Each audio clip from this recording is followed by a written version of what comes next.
Zara Bell came back to Riverside High with cuts and scrapes. She knew it was going to be hard, but she had no idea that the terrible things that were waiting for her beyond those crowded breezeways. It was the goal of Mason Keegan and his group of football players to break her spirit. She put up with every insult, push, and mean joke about her sickness. But when the mean girls turned violent, they didn't give her dad any other choice but to leave. They didn't know that Marcus Bell was a Navy SEAL and was taught to do anything to protect his daughter.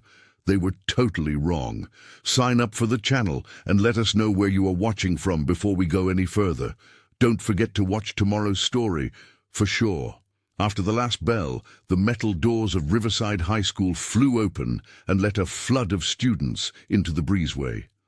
Zara Bell made changes to her nose cannula by putting the clear tube behind her ears. Even after 3 months of chemotherapy, it felt strange when her fingers touched her smooth head. She raised her bag and kept her eyes on the road ahead, trying to get through the crowd. "Hey, look who it is!" The voice of Mason Keegan could be heard over the afternoon talk. He leaned against the wall in front of him. His Letterman jacket stood out against the grey concrete because it was red. Our favorite alien from space.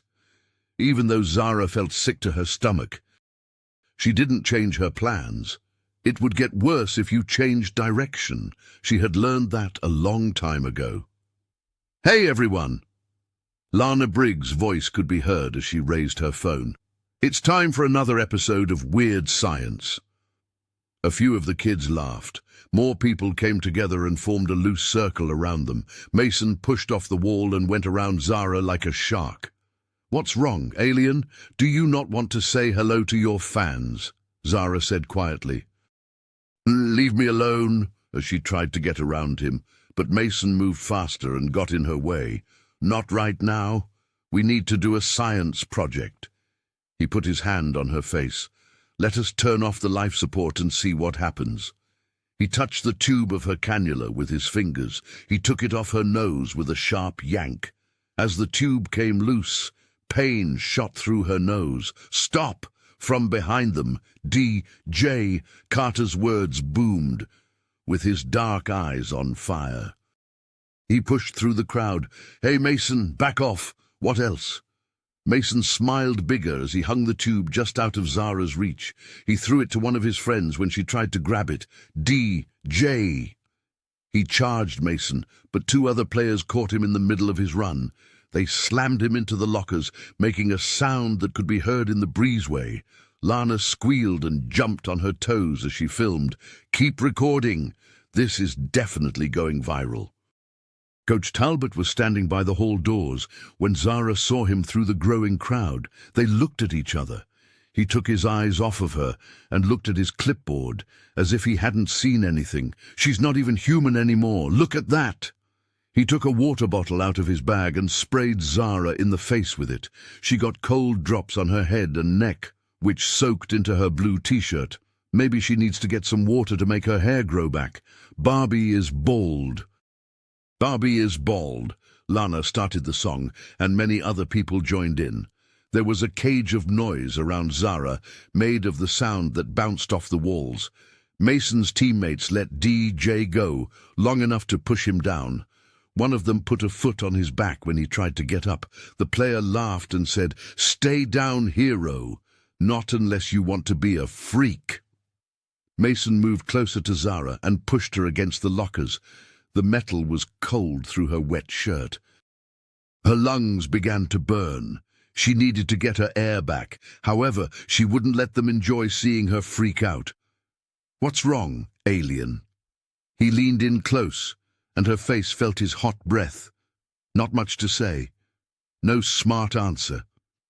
Zara looked straight ahead. Her face looked like a stone mask. She knew that tears made them hungry. She was safe in the silence. Some kids in the crowd moved around in a weird way. Others took out their phones to record the moment with Lana. Some people cheered Mason on, and their voices were eager for more fun, Lana said with a mean laugh. "Maybe she needs mouth-to-mouth. Who would like to help out? Do not forget that you could get cancer." Zara's lungs started to burn more. There were black spots dancing around the edges of her view. She didn't blink, move, or cry at all. How dull.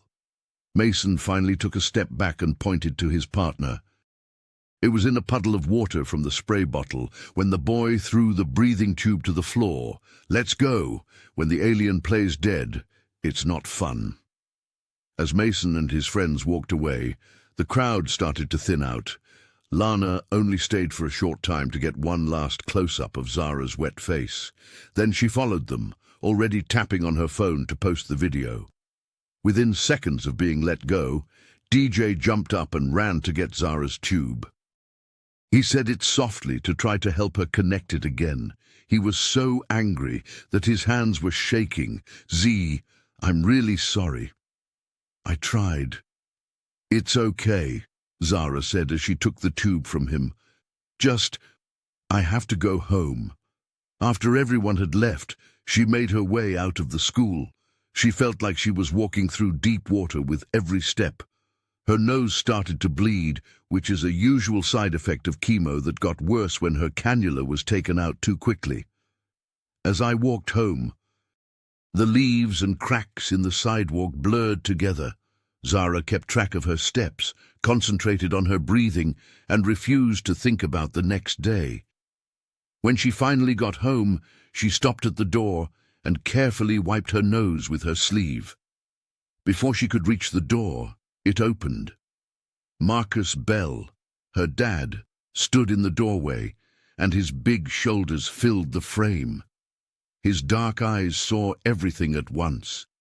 The blood on her arm, her wet clothes, and the way her cannula was angled a little off. They didn't say anything for a long time. Everything that had happened and everything that would happen next was weighed down by the silence between them. The only sound in the kitchen was the soft clink of spoons on plates. Zara moved her mashed potatoes around and made little hills and valleys. Even though the blood stopped, her nose was still sore and the cannula tube hurt her delicate skin. Janelle said softly, "You need to eat, baby." She reached across the table and touched Zara's hand. "Stay strong for your treatment tomorrow." Marcus was sitting at the head of the table and hadn't touched his food yet. Since Zara got home, he hadn't taken his eyes off of her. "Where did your nose go?" he finally asked, and this time his voice was low and steady. Zara grumbled, "Just a nosebleed," as she took a small bite of potato. "These things happen all the time now. This one is different." Marcus put down his fork. And it clinked. Something moved the tube. It was pulled. Zara gave him a shrug and didn't look at him. "It's not a big deal." "Not a big deal." Janelle got up, but Marcus put a soft hand on her arm to stop her. His phone rang on the table. He took a quick look at it and then stood still. "DJ sent something to me." Zara's head turned around. "Dad, don't do that." But Marcus already hit play. The kitchen was full of Lana's words. "It's time for another episode of Weird Science." The mean laugh sounded tinny and far away because the phone's speaker was so small. Zara wanted to hide in her chair while her dad watched the video. The comments from Mason, her wet clothes, DJ, being thrown into the lockers, and seeing the whole thing play out again in terrible detail. It was clear that her dad's jaw muscles were working, but his face looked strangely calm. Janelle hid her face with her hand as she watched from behind Marcus. "Oh my God," she said in a whisper. "Those awful people." Marcus carefully put the phone down when the video was over. He got up and went to the kitchen counter, where he got a notepad and pen. His moves were slow, thoughtful. He sat back down and said, "Names. Mason Keegan is the senior football manager. Did the girl film?" Zara said in a low voice. "Lana Briggs. She is the head dancer. Mark used neat block letters to write. The two people who hit DJ. There is Tyler Reynolds and Jake Morris. Football too. Coach, are you by the gym doors? Talbot, the coach. He is in charge of the defense. Marcus wrote down everything, things like times, names, who laughed, who joined in, and who just watched, are given. He steadily wrote on the paper, as if he were putting together a mission report. Marcus, Janelle spoke with a warning tone in her voice. That look, I know. We need to take care of this the right way. He didn't take his eyes off his notes. I'm gathering information and putting together a case.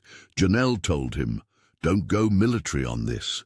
These are kids, the kids who hit our daughter. Even though his speech stayed calm, there was steel in it. Kids who got in the way of her medical gear. There were kids who filmed it for fun.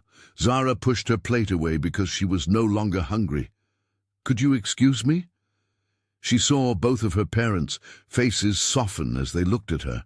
Her mom's anger turned into worry, and her dad's focus on strategy loosened. Janelle said, Of course, honey. Do you need help taking your medicine at night? I get it. Zara carefully stood up and leaned against the table.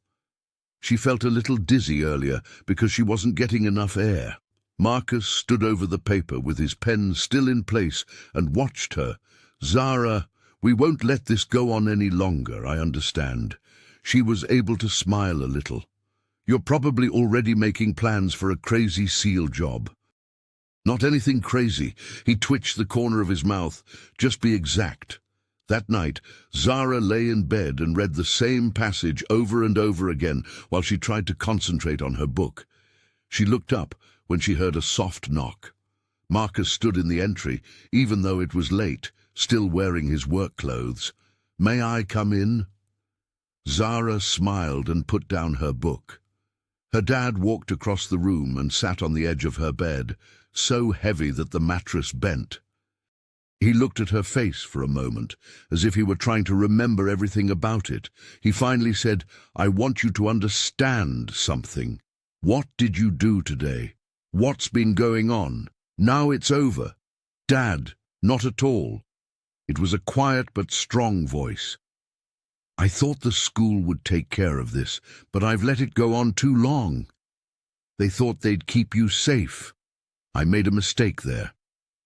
Zara pulled her blanket up because she felt ashamed and, strangely, soothed.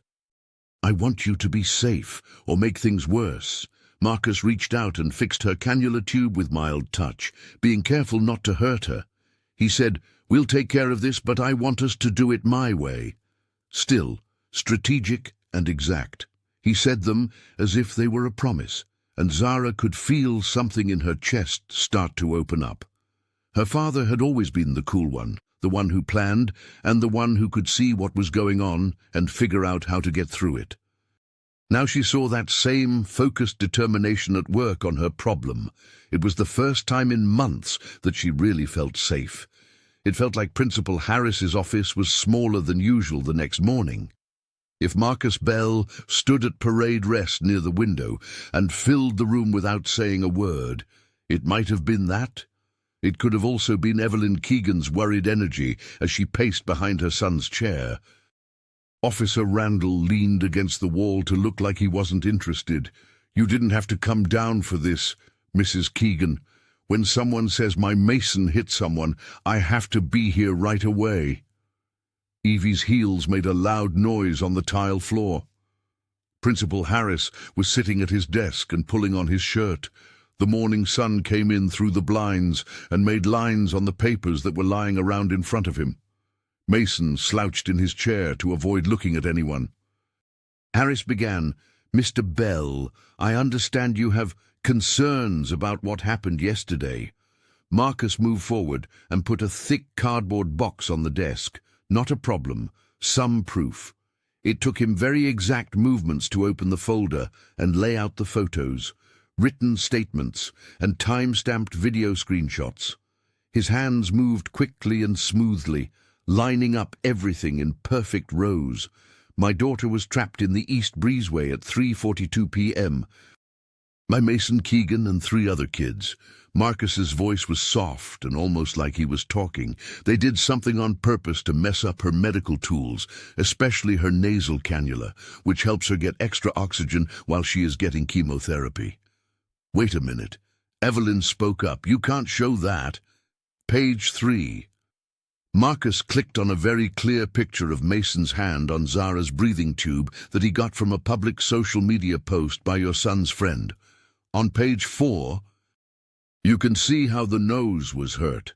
On page 5, witness accounts from 12 students can be found. The police officer Randall pushed the wall away. Look at this. Kids are roughhousing. That's fine. Marcus went on, as if Randall hadn't said anything, that purposely messing with medical tools is assault. Premeditation is shown on the movie. They deliberately went after her, planned the attack, and recorded it for fun. As Principal Harris looked through the papers, his face got whiter. Mr. Bell, this behavior is definitely a problem. On page 7, it lists the school's legal duties when it comes to student safety and medical needs. Marcus's finger went to a different piece of paper. On page 8, the important criminal laws are listed. On page 9, you can see my daughter's medical records, which include proof that she needs constant oxygen support. Mason sank further into his chair. Evelyn slowed down. Marcus said, his voice still calm but sharp, the law is very clear about interfering with medical devices. The school's policy is also very clear about recording and sharing videos of assaults on school grounds. Evelyn snapped, this is silly. Mason would never mean to hurt anyone on purpose, and that girl, Marcus cut in, turning to face her fully, is my daughter. She has stage 3 lymphoma and needs extra oxygen to breathe. That's right. Your son attacked, filmed, and made fun of her for fun.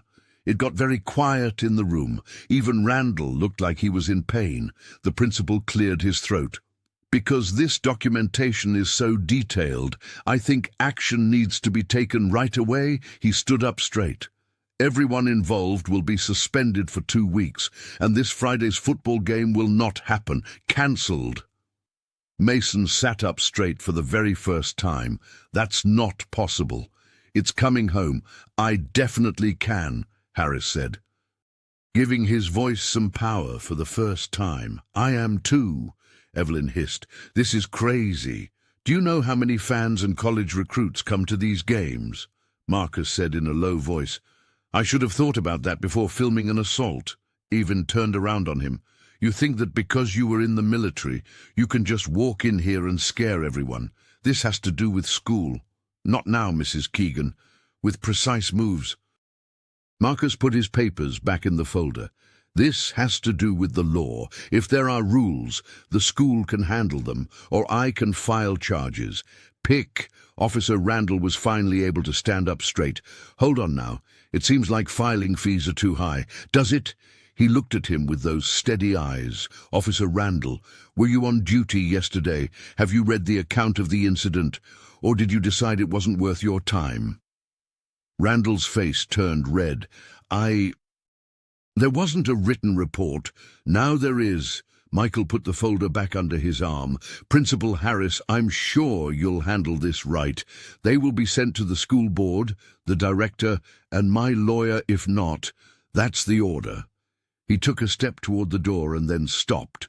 One more thing. He turned around, and even though his voice was still calm, it made everyone in the room sit up straighter. If someone attacks my daughter or her friend DJ, even if they just look at her breathing tube the wrong way, we will not punish them at school. Instead, we will go to court and file charges. Are we getting it? Principal Harris quickly nodded his head. Very clear. Mr. Bell, Mason, and the others will start their ban right away. Marcus gave a sharp nod, then quietly shut the door behind him and walked away. There was a long period of silence in the office. Then Evelyn grabbed Mason by the arm and pulled him up hard. She snapped, "Come on, we're leaving!" They screamed and ran out into the hallway, Mason following his mother like a sad ghost. She stopped and looked at her son once they were out of the office. Her voice was barely audible, but her eyes were red with anger. "Don't worry about any of this," she hissed, quickly fixing his collar. "I'll make this right. That field will be yours again." Mason nodded, but he quickly looked to the main entrance and saw Marcus Bell's tall figure walking away. Bell looked like he had just finished the first part of a much bigger task, with his back straight and his eyes focused on the road ahead. As Zara walked to her locker in the morning sun, long shadows stretched across the school hallway. The new breathing tube she was given to replace the one Mason broke felt stiff and strange against her face. As DJ walked next to her, he looked down the hallway like a guard as he walked. "Are you sure you want to come back?" asking in a low voice. With a nod, Zara adjusted the tube behind her ear, not able to hide forever. Not as many people were in the hallway as usual. Students were more wary of Zara after hearing that Marcus Bell had gone to see the director. Some people looked at her with renewed interest, while others looked clearly uncomfortable. She went to her locker, took a deep breath, and tried to calm down. She knew how to use the combination lock because it clicked under her fingers. 12 to 24:36. The metal door creaked open. Zara stopped moving. At least a dozen oxygen masks fell out of her locker. They all had thick black paint on them, which made them look like twisted, mean faces. They fell to the ground near her feet. An ugly stack of medical supplies was turned into weapons of shame. Last, a piece of paper flew down and landed on top of the masks. "Face up. No air for you" is written in the same black paint. There was silence in the hall. Then there were whispers and phone calls, and Zara felt the weight of knowing she was being watched, taped, and used for fun. DJ took a deep breath. Trying to hide them from view, he began to gather the masks. Zara's hands were shaking. The air going through her cannula felt thick and not enough all of a sudden. A laugh could be heard. Lana's unique laugh could be heard over the whispers. Lana called out from down the hall, "Be like our art project." Even though they were grounded, she stood with two other girls wearing their cheerleading uniforms. "We thought that you would need some extras." DJ snapped, still rushing to get the masks. "Shut up." "What else?" There was another voice, Mason, who came around the corner with his usual grin. "Is your seal dad going to try to scare us again?" Zara's chest got tight. It looked like the neon lights were too bright. It's too small in the hallway. She was sick, but that wasn't making it hard for her to breathe. "Why are you upset, cancer girl?" Lana pushed ahead and got closer, not able to breathe. Zara felt like something broke inside her. All the quiet respect she had kept up and the careful silence, it broke into pieces like glass. Everyone was shocked into silence when her voice bounced off the lockers. As she turned to face her abusers, she pulled her tube free. "So badly do you want this? Right here." The tube was thrown at Mason's feet. Even though her chest hurt, being angry made her stronger. "Do you need this?" Her voice broke, but it didn't get weaker. "Does this make you feel big, strong, being mean to the sick girl because you're too weak to deal with your own issues?" Mason's smile got weaker. In the hallway, students put down their phones, not sure whether to look shocked or interested. "Do you think this makes me feel bad?" Zara moved her finger to her bald head and raised her voice. "I am battling cancer. What is your reason for being such a bad person?" Lana took a step back, and her stiff pose broke. "We were just—" "What exactly?" When Zara charged at them, they ran away in fear, having fun, to show everyone how mean you can be. "Good job. You did it. You showed that you can pick on a girl who has cancer. Want a prize for that." DJ put his hand on her arm. "Zara, where is your oxygen?" She ignored him. "Not at all. They want to see me get short of breath. Okay, look." She looked straight at Mason. "This is how it feels. Every day, every minute. I'm still here, though, is still there. How do you get superpowers?" His face had turned pale. Some kids turned away, but no one could take their eyes off of it. It felt like lightning was running through the hall. "Daddy," Zara went on, her voice rough but strong. He taught me that bullies are really just scared people who dress up.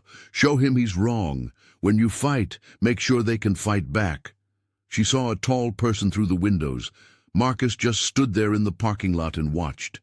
His presence seemed to fill the room, even from this far away. Mason looked where she looked and saw Marcus too. His face lost all of its blood. "He doesn't need to threaten you," Zara said, her voice softer but still strong. "He only needs to look. That's what you're scared of, right? Someone seeing you as you really are." Even though DJ held out her needle, Zara took it this time.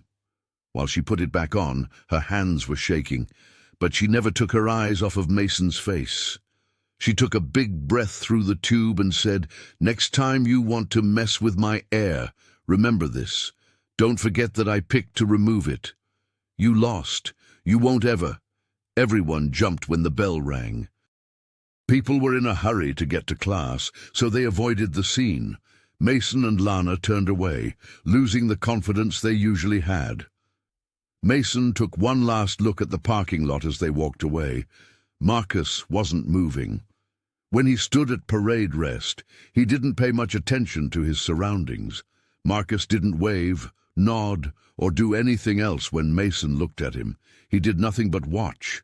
His silence was scarier than any threat could have been.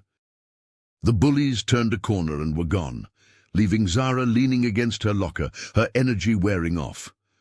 While moving slowly, DJ began to clean up the painted masks.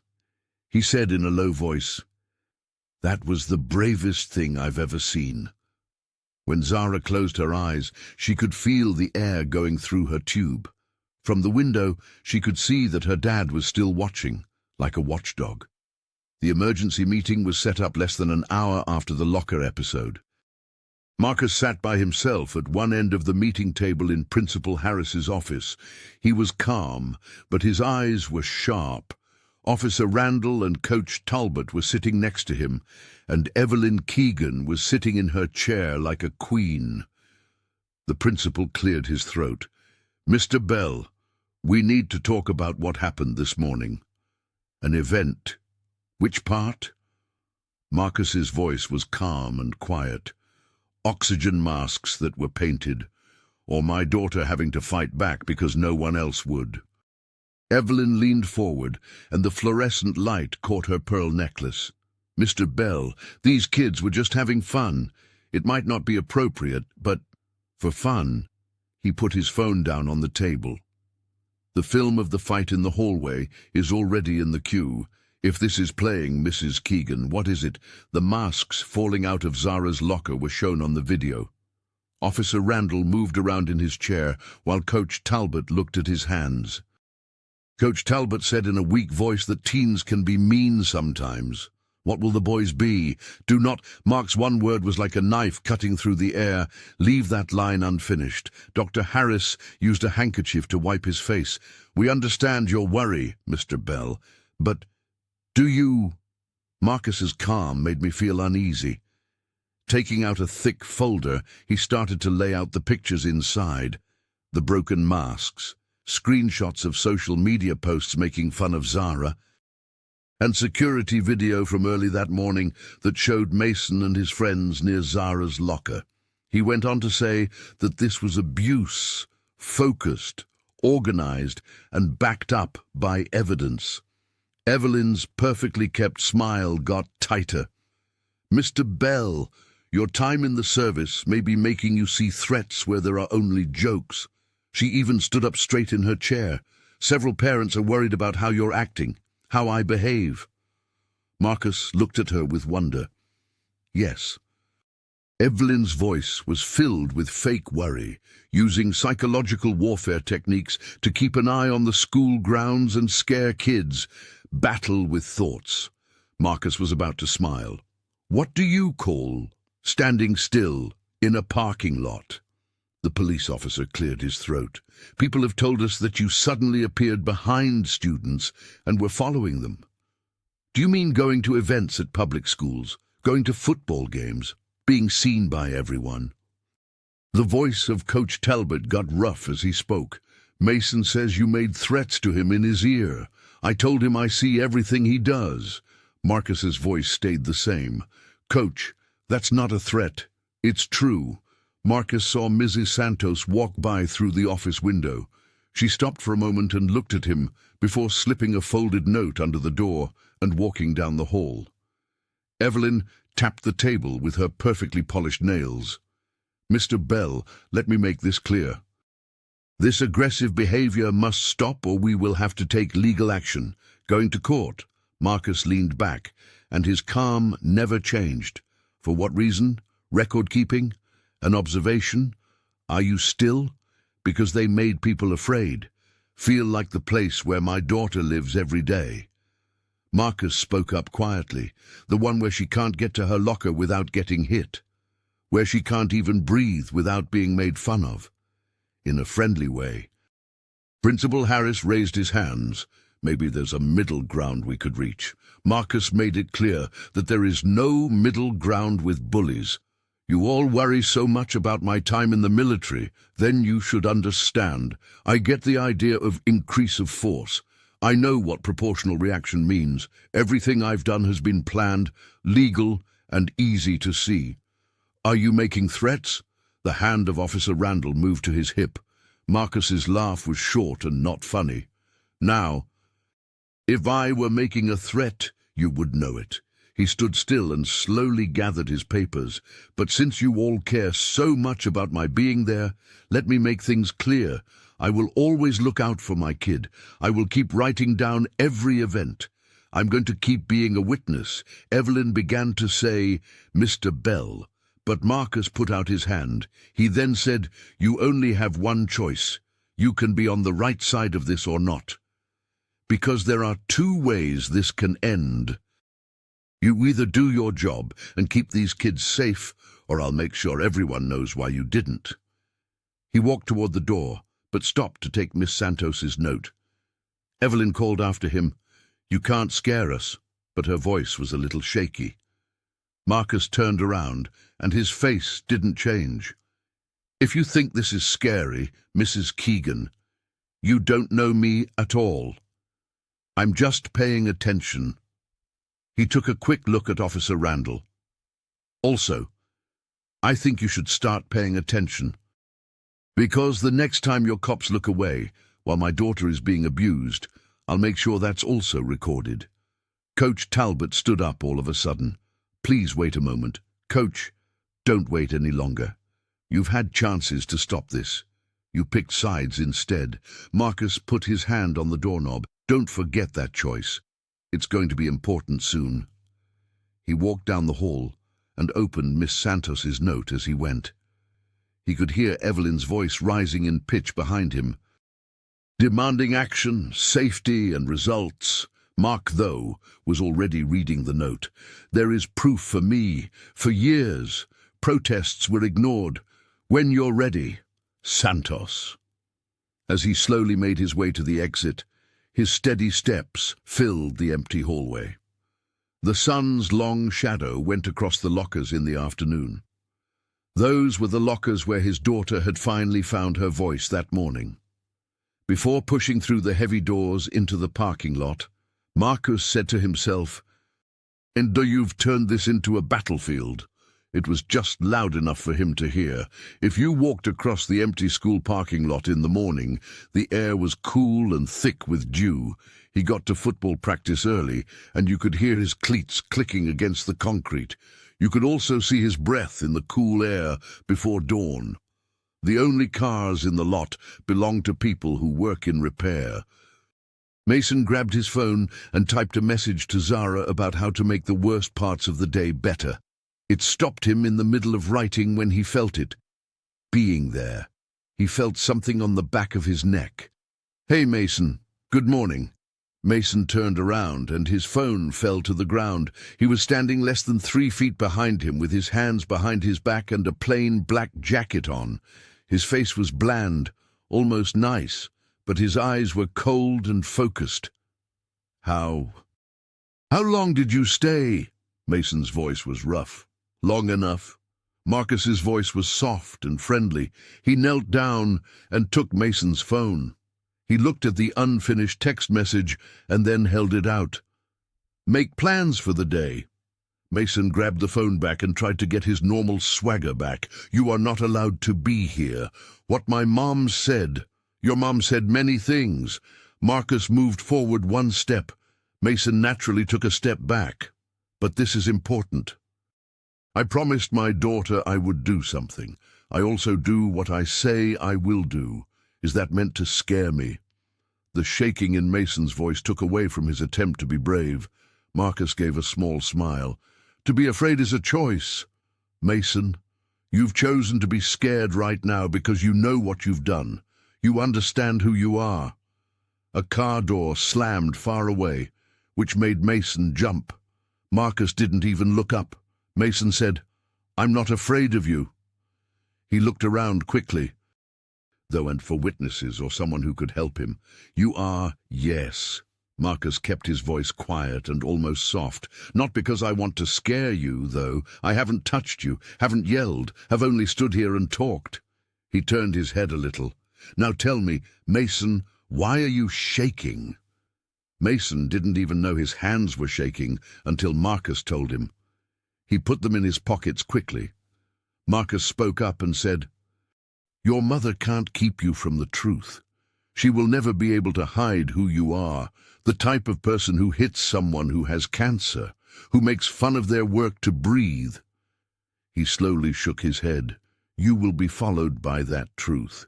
A long time after high school, when football season and pep rallies are over, that's what you'll be."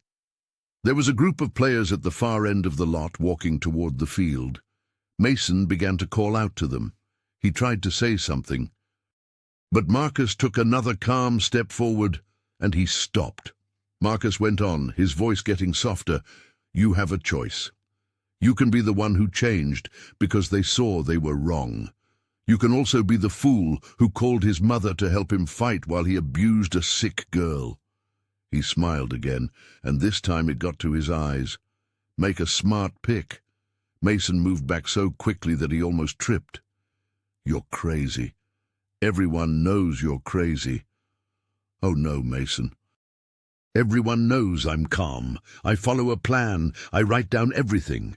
Marcus took out his phone and showed a screen full of previews for videos. Every push, every insult. "You always thought no one was seeing." He put the phone away.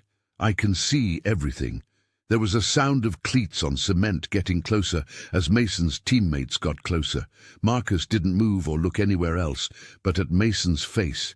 "Mason told me they were coming," trying to sound dangerous. "You need to go." "Thoughts?" Marcus raised an eyebrow a little. "Should I show them the videos instead? Let them know what kind of captain he is?" Mason got a pale face.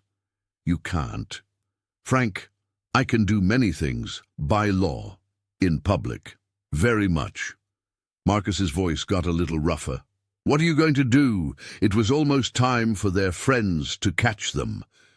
Mason tried very hard to see Marcus, who still hadn't moved. Between them. Marcus said in a voice that was barely above a whisper, "Think about it. When you look at my daughter, think about that. Every time you think about hurting her, remember this. Do not forget that I am watching, and pick better things." He moved out of the way just as the other players came in and yelled hello and slapped Mason on the shoulder. Mason stood still and stared at the spot where Marcus had been. "Hey, Mason, are you okay?" he was asked by one of his friends. "It looks like you saw a ghost." Mason quickly turned his head to look around the parking lot. Marcus was not there, not any steps, nothing. He was gone like he had never been there. Mason could still feel those eyes on him, though could still hear that calm voice telling them what would happen. In the late morning, Mason stormed into his mother's home office, his practicing clothes still wet with sweat. He was very angry. He was back again. Mason's voice was shaking with fear. He showed up, out of the blue. "He knows everything. He has movies. Evelyn told everyone to calm down as she got up from her desk. "Who was where?" "Belle is Zara's mum. He's everywhere. Where the cars are, in front of the stands. I'm just watching, always looking out. He paced the room and ran his hands through his hair. He says he sees everything, knows everything. Do not do that. Evelyn put her arms around him. He's getting inside your head. He wants that. You don't get it. Mason's voice was almost too soft to hear. He's not like the other people. He doesn't yell or make threats. He just stands there and talks about options, outcomes, and pay attention. Mason's shoulders were rubbed by Evelyn's perfectly groomed nails. He's not anything. A washed-up soldier having fun. He can't ruin everything we've worked on. Do you get it? Mason gave a weak nod, but his eyes kept moving to the windows to look for something in the dark. I promise. She had a voice that was like steel wrapped in silk.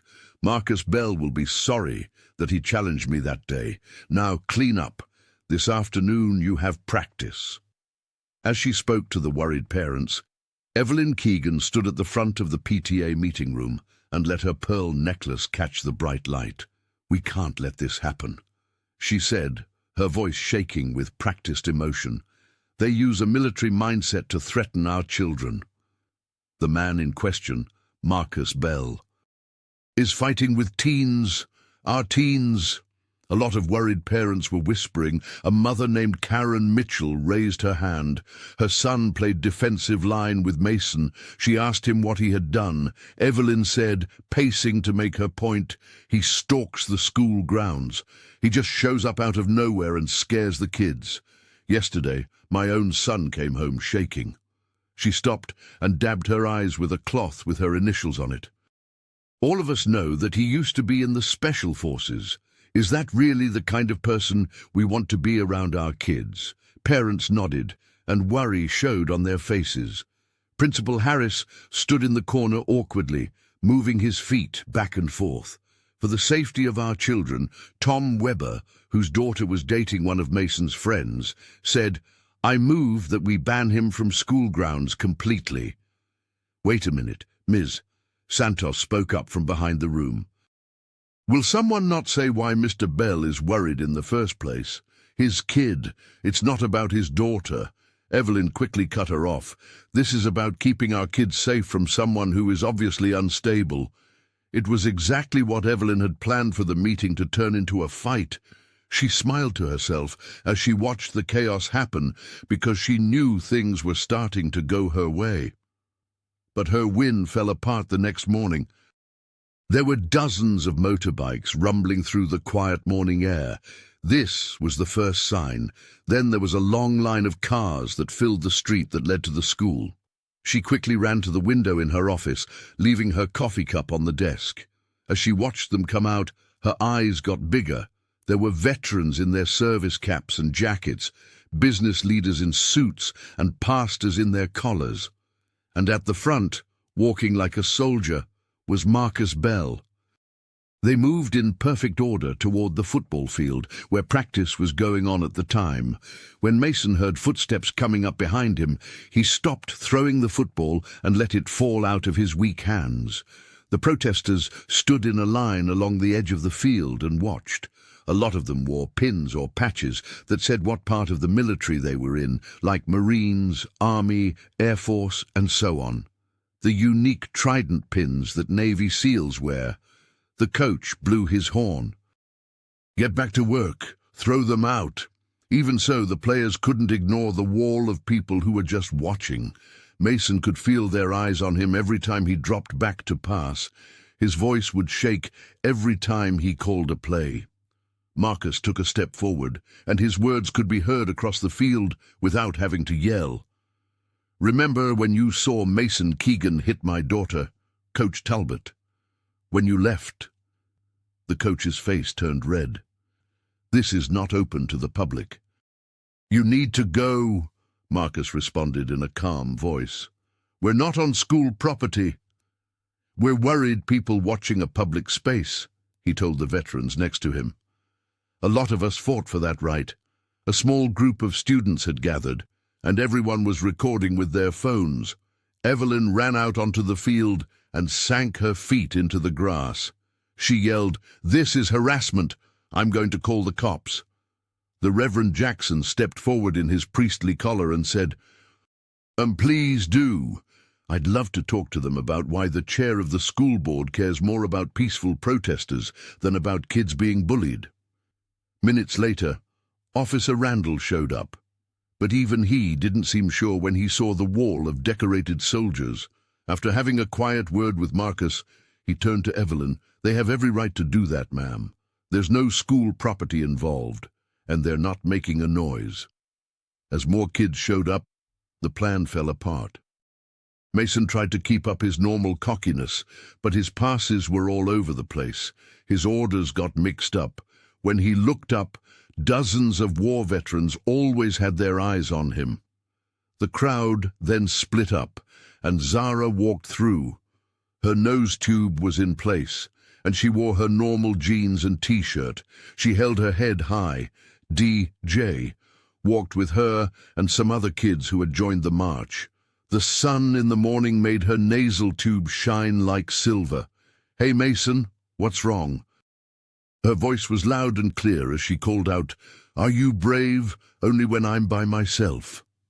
The football players moved around awkwardly and looked between Mason and the growing crowd. When they saw the other soldiers and community leaders, their captain, who had seemed so strong yesterday, seemed small.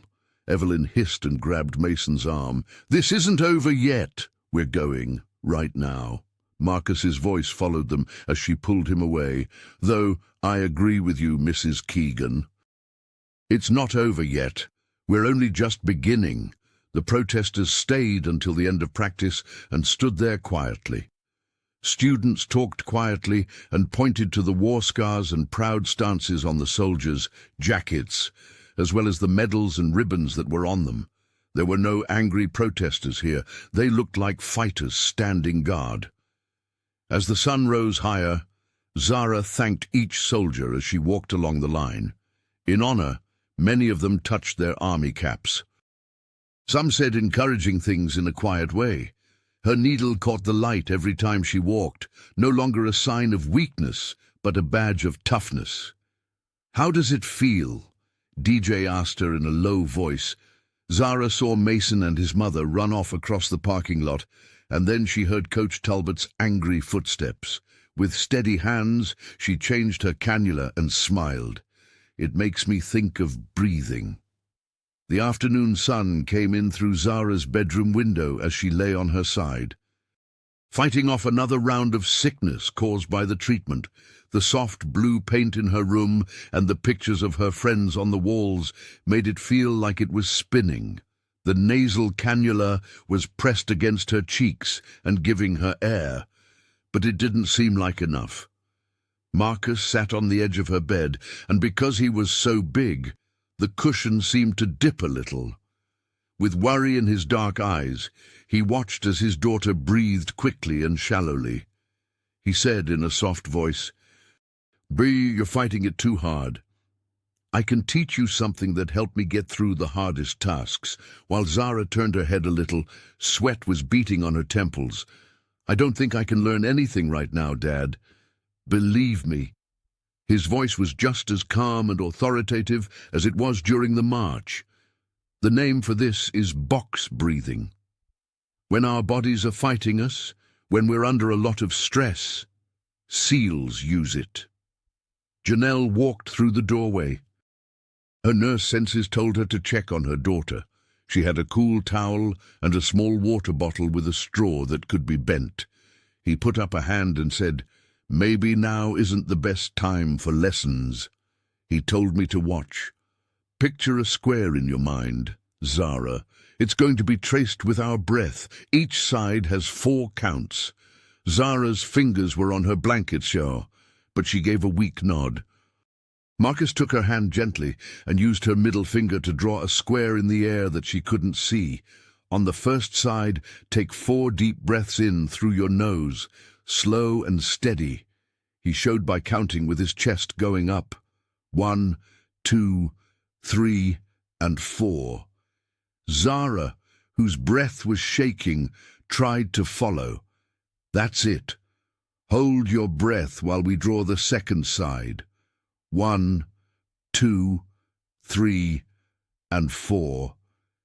As Janelle got closer, she saw her daughter start to breathe in time with Marcus's instructions. Third side, let your breath out through your mouth. 4 times, let everything go. His voice stayed steady, a rock. 1, 2, 3, and 4. Zara let out a rough but controlled breath. Hold the last side empty for 4 counts. After that, we begin again. He gave her a light squeeze. 1, 2, 3, and 4. They kept doing the same thing. Zara got better at controlling her breathing with each turn. She felt the stress in her shoulders start to go away. Marcus said, "That's my girl. You are now in charge of your air, like a seal." Zara's face was being cooled by Janelle, who was sitting on the other side of the bed. "Don't stop, kid. Everything is fine." Marcus kept counting in a deep voice as they kept doing the box breathing practice. After a few minutes, Zara started to feel better.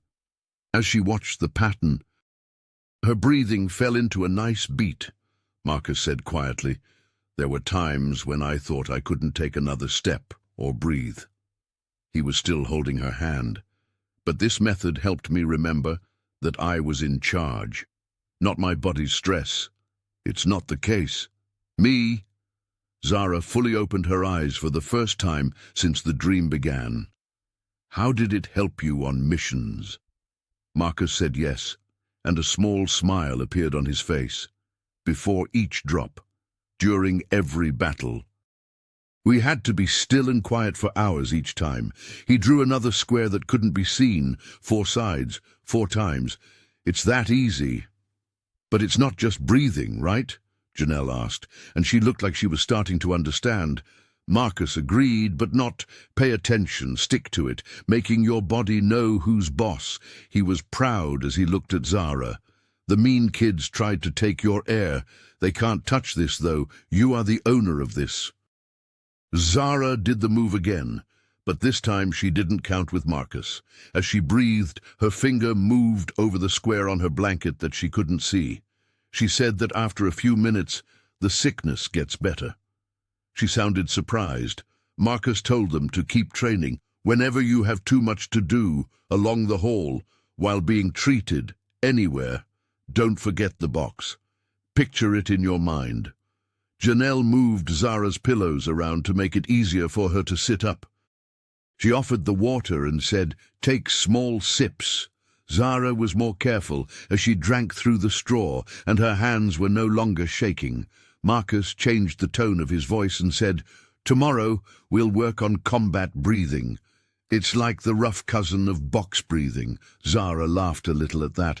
"Would you tell me?" Janelle spoke up and said, "Probably not." She was also smiling, one way of breathing at a time. As the afternoon light changed, casting long shadows on the bedroom wall, they sat there together. Zara kept training, and each time she got better than the last. Her color slowly got better. When she did the breathing exercises and her mother carefully nursed her, the worst effects of the chemotherapy got better.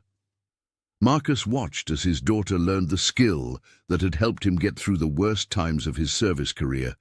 How determined she was. Her quiet power. He felt something deep in his chest move. Marcus and Janelle quietly left the room when Zara finally fell asleep, her breathing level steady and calm. In the hall, he pulled his wife close to him and spoke in a whisper. "I've never met a soldier as tough as she is." Marcus was just finishing up the dishes when the buzzer rang.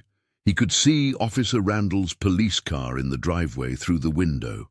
It was like a dark cloud over their otherwise peaceful evening. Janelle looked up from the kitchen table where she was sitting with Zara. She was feeling worried. "Marcus, he said quietly as he dried his hands. "It's okay. I've been ready for this." When he opened the front door, Officer Randall was standing there with a big manila envelope in his hand. Instead of his normal smirk, the officer put on a fake, sympathetic face that didn't reach his eyes. Randall said, "Good evening, Mr. Bell," with a happy tone in his voice. "Please take care of some important papers for me right away."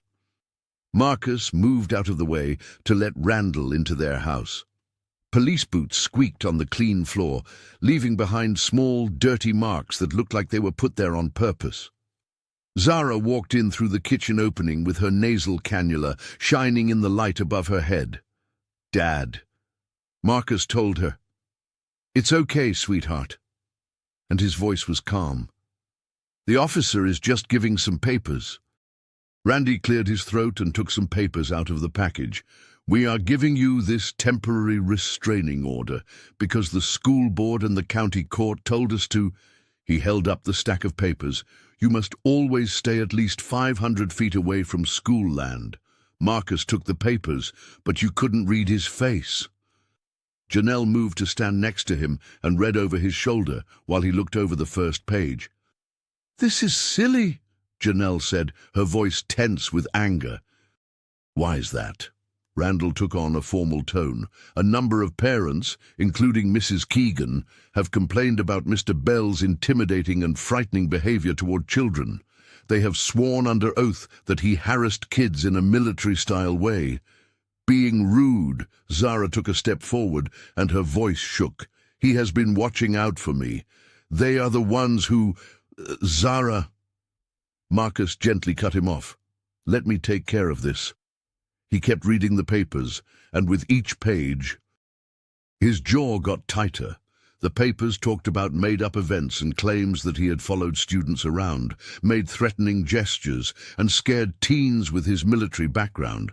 Randall also said, "The football team has been fully reinstated." He was clearly enjoying this part. Mrs. Keegan thought that suspending them for simple teenage fighting was too harsh. Zara's face turned pale. Playing rough? They did their best. Randall also talked over her, saying, "Mr. Bell, if you break this order, you will be arrested right away. You should stay away from Riverside High School students and not go to school events or walk around on school grounds." Marcus put the papers on the coffee table. He did this slowly and carefully. "And the safety of my daughter." Randall responded in a dismissive way that the school already had the right measures in place. "Mrs. Keegan tells me that all of the earlier events were greatly exaggerated." Zara's eyes filled with tears. "They can't do this, Dad. They can't—" "Be quiet." Janelle got up and grabbed her daughter. "We're going to fight this." Marcus stood still, and his posture showed that he had been in the service. "Officer, is there anything else?" "Just this." Another paper was pulled out by Randall. It was an official notice that Mason Keegan's temporary suspension had been erased from his record. The school board didn't find enough proof of wrongdoing. Zara sobbed a little and hid her face in her mom's shoulder. The sound seemed to break the stress in the room, but Marcus didn't move. Marcus said in a low voice, "You can tell Evelyn that papers don't change the truth." Randall put his hand on his gun, a hint of a threat. "Be careful, Mr. Bell. That might be seen as another threat." The tone of Marcus's words showed that he meant what he said, not anything else. They could see another car pull up through the front window. After stepping outside, Evelyn Keegan walked up to the house with her designer heels clicking on the path. She called through the open door with a smile as sharp as a knife. "I thought I'd come personally to make sure everything is clear." There was a strong smell of expensive perfume and cold authority in the room when she walked in without being asked. Evelyn said in a sweet voice, "Mason sends his regards. Zara. You will see him at school tomorrow. He's excited." Zara's breathing sped up as she thought about the box-breathing method they had practiced earlier. Marcus could see that she was having trouble remembering it. "Mrs. Keegan," Janelle spoke up, and her nurse lost her cool. "Our daughter could have been hurt very badly by your son, her heir." Evelyn cut her off. "Boys will be boys." Also, Zara might want to think about homeschooling if she is too sensitive for regular teen interactions. Marcus moved forward one step. Randall's grip on his gun got tighter. The police officer told Mr. Bell, "That's far enough." Evelyn's smile got bigger. "Officer Randall, I think Mr. Bell needs to be taken off school grounds right away. The court order to stop the behavior is now in force." Janelle said, "This is our home." Randall confirmed, pointing to the door, that the order says he has to leave right away. "Mr. Bell." Marcus looked at his daughter. She had tears on her face, and her chin was up in a rebellious way. He gave her a small nod, and reminded her of the breathing exercises they did together and how strong she was inside. A quiet voice told him, "I'll walk out on my own." "Janelle, please call Alan Martinez. We need to get in touch with him." When Marcus walked out onto the porch, Evelyn's voice followed him, full of happiness. "Mr. Bell, don't worry. Zara will be safe with us." He didn't look at her, so she didn't get the pleasure of seeing how she would respond. But as he walked down his own driveway, away from his family because of false charges and dishonest officials, he was already making plans in his head. It was lunchtime, so the restaurant was full of the usual chaos. Zara sat with DJ at a corner table and picked at her sandwich while people stared and whispered around them. Today, her oxygen tube felt heavier, a steady reminder of how weak she was without her dad to protect her. DJ pushed his chocolate pudding toward her and said, "You barely touched your food. Do not be weak. You need to be strong." Zara could barely muster a smile. "I'm not really hungry." DJ told her, "Your dad would want you to eat." His voice was soft but strong. "Do you remember how he told us to keep our bodies strong?" She agreed and forced herself to take another bite. DJ was right. Even though the sandwich made her mouth feel like cardboard, she could hear her dad's voice in her head. "The first thing that protects you is your body." In the cafeteria across the hall, Mason and his football friends were laughing loudly while spread out on their usual table. Mason would look over at them every few minutes, and each time his grin got bigger. DJ said something, but his hands were clenched under the table. "Just ignore them," he said. Zara stood up when she was done with half of her lunch. "This needs to be thrown away. I'll go with you." DJ got up, but Zara shook her head no. Her words, "I can handle walking to the trash can," were meant to sound stronger than they really were. "There are some things I can do." Every step she took made her aware of her tube, her bare head, and the places she was going. Even though the trash can was only 20 feet away, it felt like I was walking through a minefield. Mason's eyes were on her. A foot shot out just as she reached to drop her tray. Mason had been moving so quietly that she hadn't seen him coming. His leg caught her ankle, and all of a sudden, the floor rose up to meet her. When she hit hard, her tray broke and milk spilled all over the floor. When the contact happened, it pulled her cannula loose. Immediately, her chest tightened because the oxygen flow was cut off. "Oh no." Mason's voice was so full of fake worry. "Baldy, you should be careful where you go." There was laughter all around them. Phones started to record her fight. Zara gasped and tried to get up, but her arms were shaking too much. Someone said, "Look, she's like a fish out of water."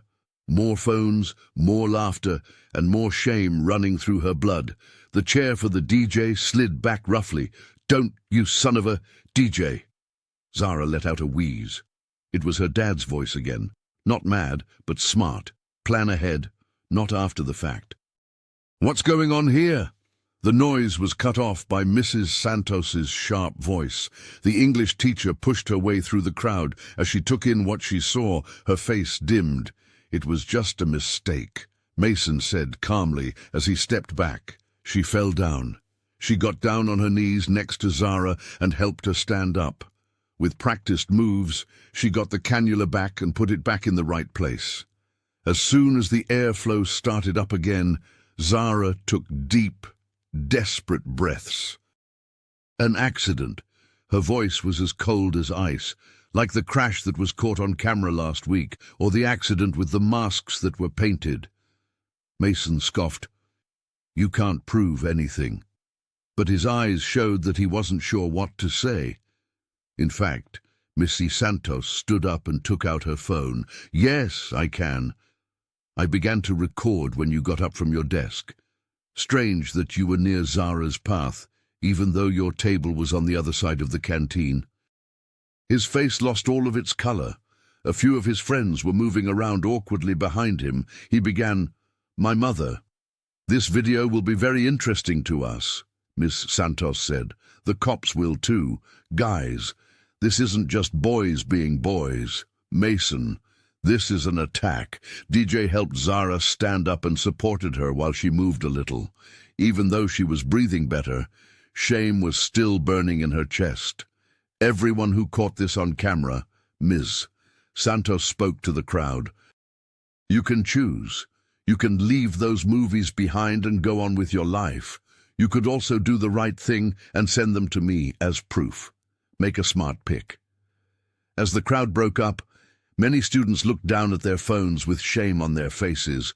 Mason moved away, and instead of his normal confidence, he seemed tense. He said, This isn't over. But his voice broke. No, Miss.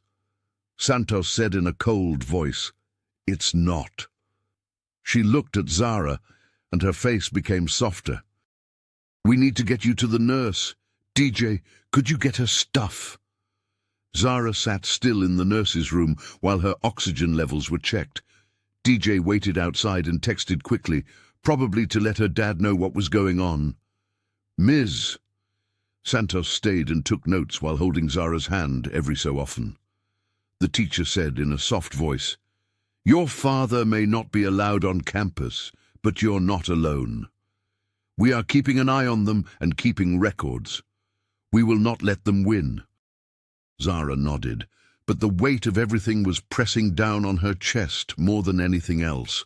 That night, in her dark bedroom, the shame of the day finally got through to her. As she curled up in a ball on her bed, tears ran down her face. She whispered into her pillow, I can't keep fighting. Her voice was hard to hear. I'm not strong enough. Marcus stood in the hallway, his hands so tight that they were white. He didn't say a word. His training as a soldier told him over and over again to move, to protect, and to fight back. But he did nothing while listening to his daughter's quiet sobs.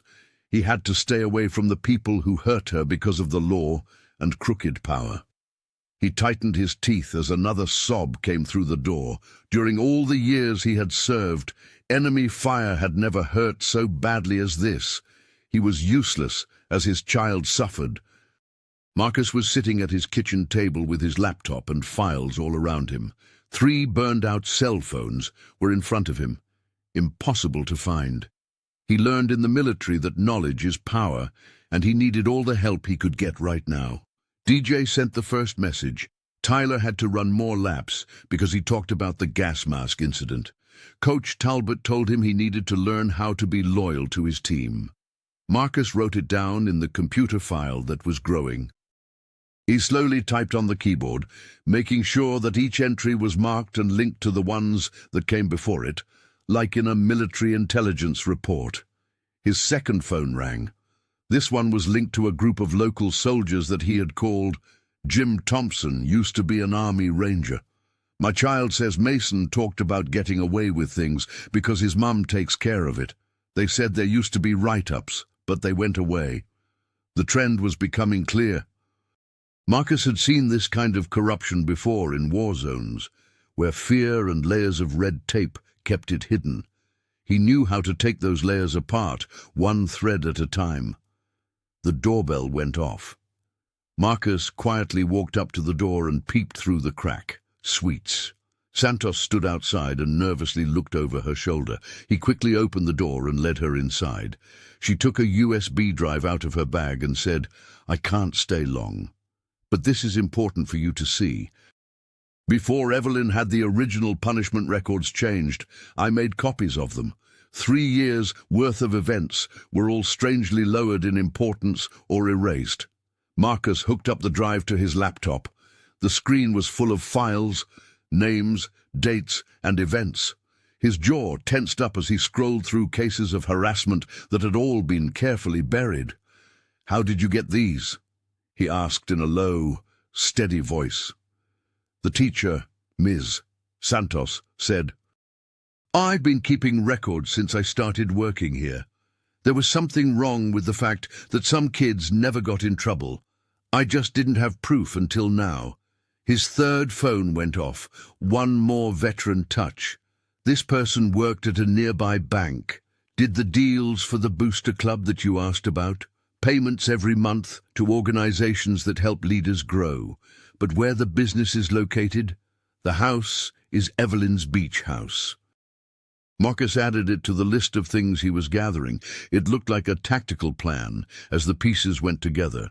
Money trails, changed records, and a planned campaign of fear. In the past, he had found terrorist groups that were not as well organized, DJ. They came in after school with more information from the ground. His young face looked serious as he sat down at the table and told them, "This is when the football team trains extra hard. DJ, he said, using air quotes. Tyler told me, though, that they're really parties at a beach house. The parents pay for it through the booster group and say that it helps build character or something." Marcus agreed, and he added this to his records. "Anyone with proof, DJ. Some kids took pictures but are afraid to show them. Said everyone is afraid that Mason's mom will go after their families because he has bad information about them." Marcus spoke with the weight of experience as he said, "The fear keeps systems like this in place. People don't talk because they believe they are by themselves." He let DJ the wall of proof that is growing in his home office. Photos, papers, and financial records are all linked together with red string, making it look like a military information board. DJ's eyes got bigger. "Mr. Bell, this sounds like something out of a spy movie." Marcus said, "This is how you fight smart. Every system that is broken has weak spots. You only need to find them." One more text message came in from his experienced network, pictures from the beach house, leadership trips, teens drinking while adults looked the other way, and all of this was paid for by school funds. She called again that night, and her voice was tense. "Evelyn is feeling tense. She called an emergency board meeting because she was worried about safety. She knows something is going on." "Don't worry about it," Marcus told her. Stress makes people messy. He worked late into the night to turn his information into proof that could not be argued with. You could ignore any one of the pieces on their own, but when put together, they made a picture of widespread crime that no one could ignore. He was still working when Zara found him at midnight. His desk lamp was the only light on in the house. In the dim light, her oxygen tube shone as she stood in the doorway. "Dad." It was hard to hear her. "Are you going to sleep soon?" Marcus turned around and felt better when he saw his daughter. "I'm just about done with some work, honey." "Is it all my fault?" She got closer and looked at the wall of proof. "All this stuff about the investigation." Marcus got up and put his hands on her shoulders in a gentle way. "It's because of them. They believe they can do whatever they want since no one is looking. But I am. I watch all the time. Like when you were in the Navy." He agreed and nodded. "But this is more important. It's about fair play. For all the kids they've hurt, not just you." Zara looked at the wall of proof, and her face hardened as she realized what it all meant. "They think getting you kicked out of school got rid of you." Marcus said in a low voice, "That was their mistake. They don't know that the most dangerous things are often the ones you can't see." He went back to his work and put another piece on the puzzle. His network sent him more texts. Children of veterans telling each other stories, teachers confirming times anonymously, and bank records showing patterns of abuse. Each string of evidence linked to a different case of power abuse, a crime that was not reported, or a misuse of funds. Marcus worked with the accuracy he learned in the service to make a case that could not be thrown out or buried. Marcus Bell fought his quiet war in the dark of his office, away from the school grounds he wasn't allowed to be on. The system that protected bullies and punished victims was about to learn a hard lesson. Don't underestimate how determined a father can be. Evelyn had worked hard to build a corrupt power structure, but it was about to face someone who had taken down bigger risks in darker places. It was different this time. The meeting room for the school board was tense. Parents and teachers sat in the metal folding chairs and talked quietly to each other. But the last 3 rows, which were all filled with stone-faced soldiers wearing service caps, were what everyone cared about, plus coats. Evelyn Keegan stood at the platform. The fluorescent lights made her pearl necklace shine. Her smile was practiced and sure, but her eyes kept going to those rows of soldiers who were sitting quietly. She began, "As chair of this board," and her voice had that familiar tone of power. "I'd like to talk about the new problems that have made our school less peaceful." I saw Miss Santos sitting in the front row with a big manila folder in her lap. She had a determined look on her face. DJ was next to her. He carefully placed his phone and live-streamed the whole thing to Marcus, who was in his home office and watching. Evelyn went on, stressing each word, "Our community values civility above all else. We cannot let some people use military threats to get in the way of our children's schooling." A low murmur could be heard in the rows of soldiers. Even though they didn't say a word, just being there seemed to push everyone in the room. Marcus sat with his 3 phones in a row and watched the live stream. He typed brief directions to his network very quickly. "Thompson, give those bank records to me right now." Jim Thompson, an old man in the back row with big shoulders, stood up. "I need to ask you some questions about the Booster Club's financial reports, Madam Chair." Evelyn's smile got narrower. Right now is not the right time. Thompson actually spoke up and held up some papers. "You should do this now because you are a worker and a parent. Could you explain why money for leadership development was sent to a beach house that is listed in your name?" The room stopped making any noise at all. It made Evelyn's face turn red. "Details about those projects are written down." Another soldier wore a Marine Corps cap and stood up. "There are pictures of those leadership weekends with my daughter. Do you want me to give them to you?" Marcus paid close attention to the live stream and noticed that Evelyn's calmness was slipping a little. People in the room could hear his phone buzzing with reports from his network. She raised her hand, and her voice was steady and clear. "If you need copies of the source records, just let me know." She opened her folder and saw 3 things that happened with Mason Keegan that were changed after the fact. Parents started to talk, and they looked at Evelyn with new suspicion.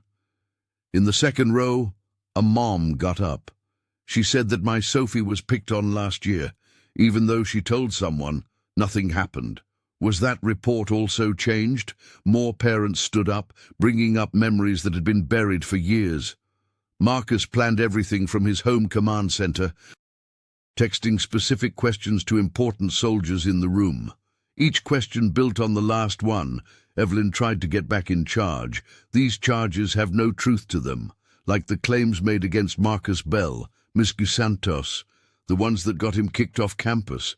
Another warrior stood up, this time with a tablet in their hand. "I have the security video from the day those threats were said to have happened. Would you like me to play it?" Marcus saw Evelyn's face on his screen as she became aware that she was losing control. His network had surrounded her with proof, and everyone in that room was an important part of his well-thought-out plan. Evelyn snapped, "This is not how we do business." Her smooth exterior began to crack. "This meeting will only be about things that are on the accepted agenda, like when money for equipment went missing, when another parent was called out, or when bullying events were covered up." The room was filled with questions. Parents who had been quiet for a long time were able to speak up because there were soldiers standing behind them. Every time Evelyn said something or reacted, Marcus's phones would buzz non-stop because his network would report it. Evelyn screamed, "Order!" and hit the gavel hard. "I will not let military threats and conspiracy ideas take over this meeting." "What do you call that proof?" asked Thompson in a calm voice. "Scare tactics." She stood up again, and her voice could be heard over the noise. "I moved to officially look into all change punishment records and funds that were taken without permission. I second that move, and 3 parents were called out at the same time." Marcus saw Evelyn's carefully built world start to fall apart. She had built her power on fear and quiet, so she never thought she would have to deal with a well-organized opposition. Evelyn said, "This is totally wrong," but her voice had lost its power. "What are these accusations?" "Documented," Mrs. Santos said, holding up her folder, including every event, changed record, and wasted fund. "Do you want to look at them now, or should we wait for the official investigation?" The veterans stayed seated and quiet, their presence a sign of unwavering honesty. They didn't have to say anything.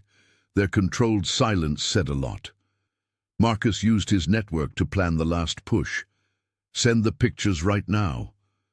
Suddenly, phones all over the room started buzzing with new texts. Parents let out gasps when they saw pictures from the training for leaders. They put their kids in dangerous positions and paid for it with school money. Evie's face turned pale. She looked at the rows of veterans, then the parents who were mad, and finally Ms. Santos with her proof that proved her wrong. She held on to the podium so tight that her fingers turned white. She said with a shaking voice, "Judges, this meeting is over." Thompson told her in a cool voice, "There is still motion on the floor. There needs to be a vote." The board members had been quiet during the argument, but now they were moving around awkwardly. One of them, who had known Evelyn for a long time, cleared his throat. He carefully suggested that maybe we should think about having these claims looked at by someone else. It was clear in Evelyn's eyes that she was angry at him. Looking around the room, she saw the soldiers who were sitting still, the parents who were no longer scared, and Ms. Santos, who had proof that could not be argued with. She said, "This is slipping," and her microphone picked up the words and sent them to everyone in the room. Marcus sat back and watched it all happen on his screen. Finally, his strategic waiting paid off. The walls that protected the system were falling apart, and Evelyn Keegan was standing alone in the mess. The football field was lit up by floodlights, which turned the full night into fake day. Zara was sitting in the middle of the stairs, between DJ and a group of their friends for safety. As she breathed steadily and deeply, as Marcus had taught her, her blue cannula tube caught the light. DJ looked around the crowd and asked, "Are you sure you want to be here?" His shoulders were tense, ready to move at the first sign of trouble. Zara nodded, but her hands were fidgeting with the hem of her sweater. "Am I no longer hiding?" She gave the tube a light touch. 2 counts in, 2 counts held, 2 counts out. That's how Dad taught me to breathe. Below them, the school fight song was played by the marching band A, and cheerleaders got everyone excited. The bleachers were full of students, parents, and alumni wearing school colors. Everyone seemed to be in the mood of homecoming, except Mason's group. From where she was sitting, Zara could see Mason and his friends huddled together near the locker room door. They kept looking at her, and then at their phones, which made them look mean. DJ said in a low voice, "It looks like they're planning something." Evelyn Keegan sat with other board members near the VIP section. Her pearl necklace sparkled. She had placed several parents with cameras around the bleachers, supposedly to capture homecoming memories. But their lenses seemed to be focused more on Zara than the field. As she looked around at the veterans in the crowd, DJ told her, "Your dad has people watching." Marcus knew what to do, even though he couldn't be there in person. Thompson sat 3 rows behind them, and there were other veterans well placed all over the field. Zara didn't pay much attention when the game started. It was too clear to her that Mason's group was moving through the crowd and getting closer to where she was standing. During break, she saw them talking with Evelyn near the concession stand. Mason's mother gave him a small item that sparkled in the light. Zara stood up and said, "I need to go to the bathroom." Her legs were shaking. DJ said right away, "I'll come with you." Zara shook her head and said, "No, I need a minute to myself. Just watch." DJ made a face and nodded. Zara carefully walked down the bleacher steps while holding her cannula in one hand. "I'm watching you, and Thompson is too." She had to walk through the dark space under the stands to get to the bathroom, which was behind the home side benches. The metal structure was shaking from the noise of the music and cheering above. She had just passed the main support beam when she heard footsteps behind her. Mason's words cut through the noise before she could turn around. "All by yourself, oxygen girl." Zara's heart jumped, but she kept walking and focused on her breathing. "Hey, 4 counts in, 4 counts hold." Mason called out louder. "I'm talking to you," he said as more footsteps joined his. Zara could see the bathroom ahead of her, but Mason and 2 of his friends were blocking her way. In the dim light, their Letterman jackets seemed to glow red. "My dad's veterans are watching," she warned, proud that her voice didn't shake. Mason's grin got bigger. "Yeah, but they're up there," he said, pointing to the seats above. "And we're down here. Mom has everything planned out. Everyone will see what a faker you are when you trip and pull out your own tube by accident." Zara tried to back up, but her shoulders hit the chain-link fence that surrounded the area under the bleachers. Mason got closer and reached out to grab her oxygen tube. He teased, "Smile for the cameras. Mom has people ready to record your latest mistake." All other sounds were drowned out by the band's loud music. Zara leaned against the fence and grabbed the metal links with her fingers. Marcus's training helped her keep her breathing steady, even though she could feel her heart beating fast in her mouth. 4 counts in, she did what her father taught her and looked around. 4 counts are true, and she pointed out Mason's attitude and his overconfident balance. At 4 counts out, she saw DJ's shadow at the edge of the benches. His phone was recording everything. Mason's fingers were now just a few inches away from her tube. A group of his regular followers gathered behind him, their phones raised to record the moment. They thought they had won because they backed her into this corner. Mason sneered, getting close enough for Zara to smell his cologne. "After tonight, everyone will know you're just acting sick to get attention," he said. Zara felt the fence press into her back, saw Mason reach for her lifeline, and heard what his friends were laughing at. The moment was stretched out like a rubber band that was too tight and about to break. The crowd above them cheered for a touchdown, and the footholds in the stands shook with the noise. Mason's grin got bigger as he got closer, and his fingers touched her cannula tube. The phones kept recording, ready to catch whatever story Evelyn was going to make up. Mason whispered, "Time to breathe on your own." He then closed his hand around the tube. Before Mason could pull the tube out, a wall of bodies appeared out of the shadows. Veterans in uniform stood in a solid line between Zara and her attackers. DJ. S phone kept filming as Mason stumbled backwards in shock when they suddenly showed up. "What's wrong?" "Mason?" A voice I knew cut through the darkness. Marcus Bell stepped out from behind the veterans and said, "You seem nervous." He moved smoothly and with control, wearing his own Navy SEAL jacket and silent combat boots on the gravel. He gave off an air of absolute authority, even though he wasn't allowed on school grounds by law. You can't be here." Mason stuttered and stepped back. "Well, my mum has a restraining order. Actually, Marcus showed a piece of paper that looked official. That judge just threw out that order. It was funny how things happened at that exact moment. More people came out of the shadows, local news reporters with cameras, school board members who weren't with Evelyn, and Officer Martinez from the county police. They formed a circle around Mason and his friends, trapping them against the fence where they had tried to corner Zara. When Marcus called out, Jay, he didn't take his eyes off of Mason. Do you have video of everything? Yes, sir. DOJ.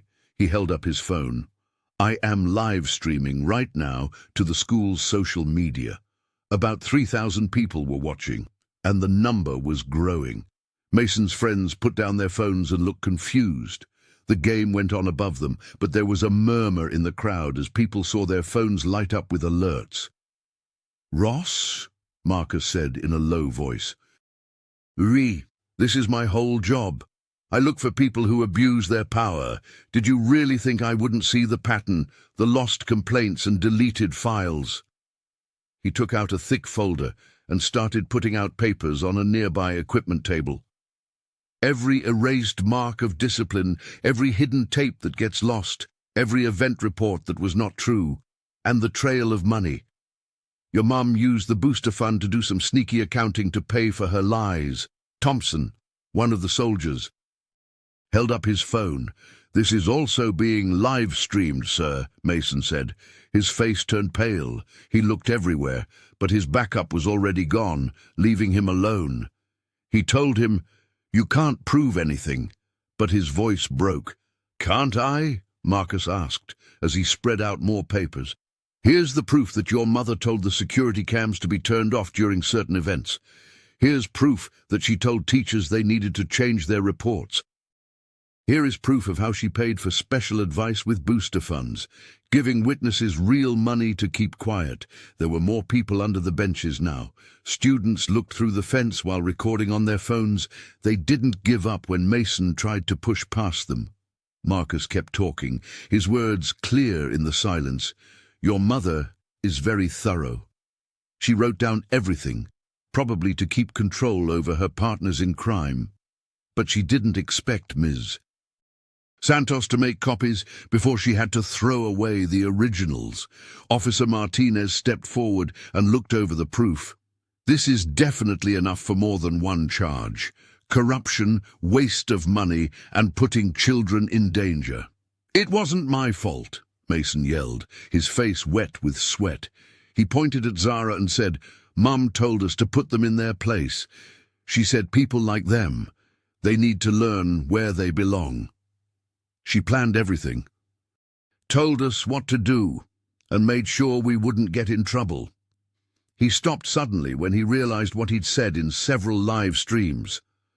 Evelyn Keegan walked up behind him, her heels clicking on the dirt. She yelled, Mason, be quiet! But it was too late. The officer looked at her and said, Mrs. Hi, Keegan, I have a warrant out for your arrest. He showed the judge's computer approval on his phone. Your son's confession just proved everything. Evelyn sputtered. This is ridiculous. But her normal, smooth surface was breaking. You can't. I'm on the school board and have connections.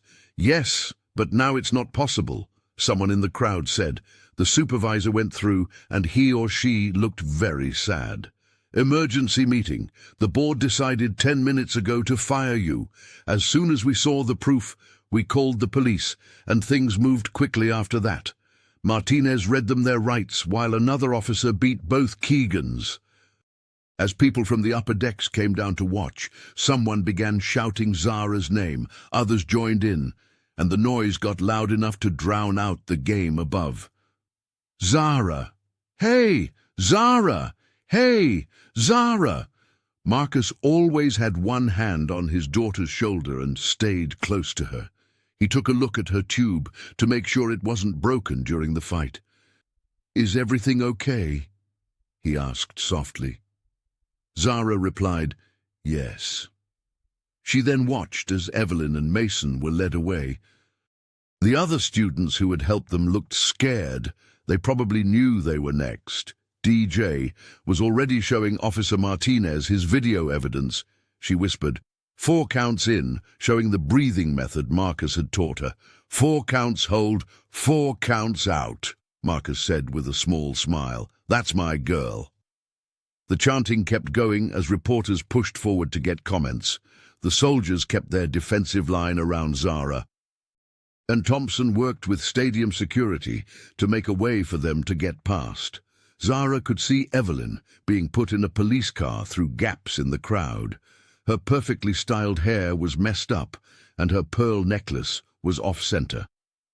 Someone yelled at Mason as they led him to a different car. "Your mother can't help you now." He kept his head down and hunched his shoulders. He didn't have any of the swagger he used to have. The stadium lights caught Zara's cannula tube and made it shine like a bravery medal. She stood tall and straight, breathing steadily and strongly as the crowd kept shouting her name into the fall night. The breezeway windows let in golden autumn sunlight on Monday morning. The hallway, which had been a maze of fear before, felt different after the events of homecoming night and the fast changes over the weekend. Zara stood at the door, her blue t-shirt standing out against the white walls. DJ stood on her left side, and Sarah from chemistry class stood ready on her right. A group of students stood behind them and watched. "Are you ready?" DJ asked as he adjusted his pack. Through her cannula, Zara took a deep breath. The beat helped her calm down. She said in a whisper, 4 counts in, 4 counts hold. Then she took a step forward. Students, moving along the breezeway in a planned way, made what they called oxygen lane, a clear path where no one would bump into or move her tubes. Some people politely nodded. There were smiles. Some even let out a quiet cheer. As they walked, the speakers played the morning news. "Students and staff, pay attention. Please be aware that Mrs. Keegan has officially quit the school board, effective right away. Additionally, Mason Keegan has been officially expelled." Zara kept walking with her head held high. As they walked by Mason's old locker, which was now empty after being cleared out over the weekend, the cannula tube caught the light. It was no longer something to hide, but a sign of life. The space seemed smaller and less powerful than it used to be. "Did you hear?" Sarah said in a low voice as they turned the corner. "And the other guys who helped Mason are doing volunteer work at the oncology ward at County General. 3 months of helping people with cancer. Poetic justice," DJ said with happiness. "Marcus's idea. Were the judges the ones who came up with it?" "But I bet your dad came up with it," Sarah told Zara. When they got to Zara's locker, they cleaned it, painted it, and put encouraging notes on it from other students. Someone had stuck up a quote that said, "Breathing is the greatest gift of life." Next to it was a poster that said, "Harassment of medical devices, immediate expulsion." Principal Harris walked up and looked both sorry and determined. "Zara, the assembly starts in 10 minutes. Are you all set to speak?" She gave a nod. The weekend went by very quickly. Evelyn's departure in front of everyone, the school board's emergency meetings, and reporters calling all the time. Marcus had been with her the whole time and helped her plan what she was going to say. The gym quickly got full. Teachers and students found places while news cameras from the area set up in the back. Zara saw Mizzy Santos sitting with some teachers who were finally brave enough to speak out. Officer Martinez, who was there to promote the new police liaison program, stood by the door. Principal Harris took a seat at the microphone. "This past week showed us where we went wrong as a school community. The dishonesty that let bullying happen has been found and fixed, but more importantly, we've seen amazing bravery." While focusing on her breathing, Zara almost missed the rest of what was said. This is what Marcus had taught her. In the stands, she saw her father sitting with other soldiers. She got a small nod from him. And when it was her turn, Zara walked up to the platform. The tube that was in her tube caught the light as it went behind her. "Last week, in this very room," she began, her voice clear and steady. The gym went silent. Other people tried to choke me. What they didn't understand was that my sickness made me weak, and my difference made me a target. She paused and looked out at the faces, some of which looked guilty, some of which looked supportive, and all of which looked interested. It took longer for people to talk. Every breath I take is a brave act. This goes for everyone who has ever been told they don't fit. Not even the people working the cameras moved. Zara continued, touching her bare head. You can take my hair. That was already done by chemo. You can try to take away my health. I fight that war every day. You can even try to take away my air. She looked at her cannula. But you will never, ever take my honor, she said, and the gym exploded in cheers. D.J. They got everyone to stand up and cheer while Miss Santos wiped her eyes. Marcus sat still in the stands, but his pride filled the room. Principal Harris came back to tell everyone about the new rules. No tolerance for medical abuse at all. Required training in understanding. All disciplinary acts are overseen by a third party, but the kids' faces showed that they had really changed. They knew that keeping quiet in the face of abuse made them part of the problem. After the meeting, Zara and her growing group of friends walked back through the breezeway. Now, the air lane formed on its own, with students making room without being asked to. Fear used to be the norm, but now respect was as easy as breathing. Mark saw his daughter move through the crowd from the empty seats above. His mission-focused stress had finally gone away, and he felt quiet pleasure in its place. The dishonesty was no longer present. The bullies had to deal with real effects. The most important thing was that Zara walked tall, with her pride still intact and her breath free. He told himself in a whisper that it's easy to breathe when the air is clean. Zara's tube danced in the sun like a victory flag when the fall breeze hit it. The breezeway that used to be a battlefield now felt like something else, a place where each breath, step, and moment of standing tall against evil was important. A place with clean air where people could finally grow their honor after it had been protected. I hope you liked the story. Please tell your friends about it and subscribe so you don't miss the next one. Here are 2 stories I chose just for you that I think you will enjoy. Until then, have a great day.